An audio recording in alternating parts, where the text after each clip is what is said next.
little unknown beings would be the best maybe way to... Yeah. Yeah. Yeah, that would be the best way to put it. Because they just can only use what words that they have. They have their local dialect stuff, but it's a mixture of the two, hey? And now, were you going to ask me a question? Yeah, I was just getting ready to ask you how you feel about your role in this, because it seems to me that, you've become a conduit for them. You're involved. Yeah, and the funny thing is that I seem to have been brought into the story a bit. And I guess if you really want to look at serendipity, here I am talking to you about it. Probably right. One of the very, very few times this has ever been talked about in the world. In the world, and of course you're talking to somebody who is not only going to believe you, but knows how to ask questions about this, because it's been in my life, and I've had hundreds, thousands of cases brought to me from around the world. And not only that, I've actually seen something once that looked like what you describe. And I woke up one night in my cabin in upstate New York, and there were 3 of these things standing on my bed. They were short. They were 3.5 to 4 feet tall, and they were just like he described, with these huge mouths, and they just scared the living daylights out of me. I yelled and jumped up. I believe that was even one of the times it woke up my wife, and they were gone just like that. I never saw them again. They didn't do anything to me, but I know they exist because I've seen them with my own eyes, and they certainly range far from Sulawesi at times.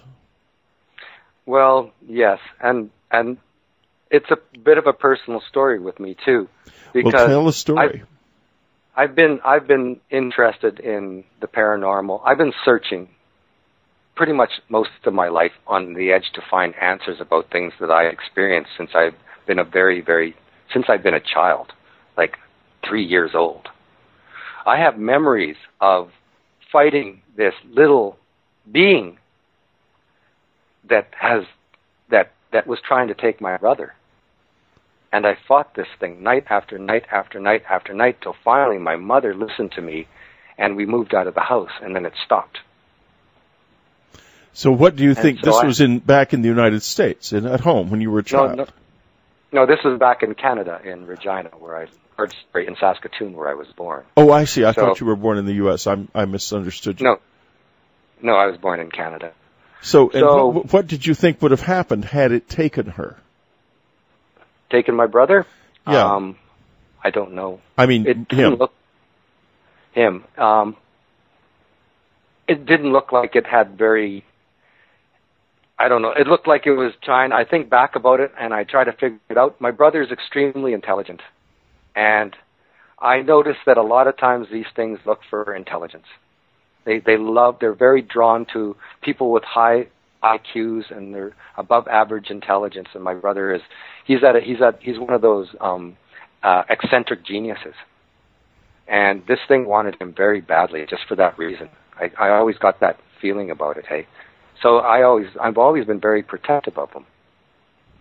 And I've seen something that in the movies that was somewhat similar to what I'd seen as a kid, and that was in the movie Stephen King's Cat's Eye. There is the little dwarf thing that comes in and tries to steal the baby's breath, and the cat saves him, saves the baby. I don't know if you've ever seen that. No, movie, I haven't. But that's the closest I've ever seen that ever even came. So I am convinced Stephen King knows what I'm talking about. I think he does too, for other reasons, but go ahead. Yes, yeah.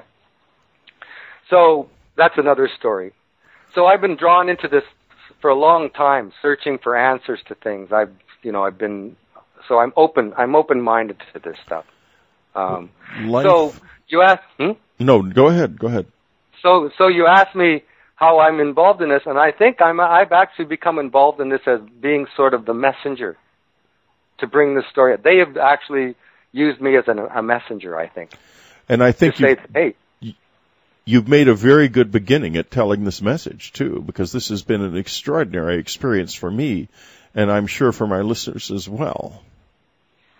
And I want to thank you for having come with this message. Well, I thank you very much for interviewing me. I know you do have some very specific things that generally your interviewees have to have, like written a book or something like that, you know, and I haven't done anything. I only I have only... No, go ahead. I've only come with this story, and this is probably the most unusual story I've ever run across with. And it's also the biggest. I've never heard of so many. The numbers of people disappearing here are very high in relation to other things. I mean, when we hear of abductions in Canada and the States and North America, we're talking maybe of incidents of 1 or 2 maybe at the most, not very many. But there, it's happening here it's happening in Bali and in Indonesia, it's happening so often that they're resigned to it. And the interesting thing is that here, practically nobody is recorded as disappearing. People may disappear, but if they do, they are people who are in the wind, homeless people and stuff. They're not people like who live in families and things.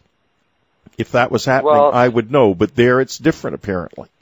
Yes, there it's different. They do have family, but the families also move on with their life. Like, this is a part of something that happens. Over once in a while, one of their family disappears in the jungles or in the mountains. It's just a fact of life with these people. They don't even really like to talk about it. And the funny thing is they were surprised I took it so seriously. They said, "Why do you want to know this stuff?" And sometimes they would get a little bit upset because it's almost like they don't want to talk. It's almost like it's hidden. They don't want to talk about it. It's underneath. It's a sub. You know, it's just under the current. They don't really want to talk about it, but it's something that they're willing to admit it, but they don't want to really talk about it that much. Why do you want to know? Why do you want to know this? Do you want to bring them? Do you want to anger them? Do you want, what do you want to do? Because I even offered to go into the jungle and look for these things. And they told me I was crazy. That I'd be crazy to go look for these things. I think you might be. But I mean, what the heck is this, I'm thinking.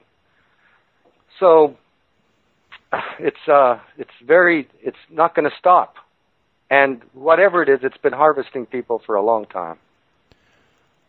Alan Lammers, way out on the edge of the world, a remarkable man on an extraordinary journey. If you're on an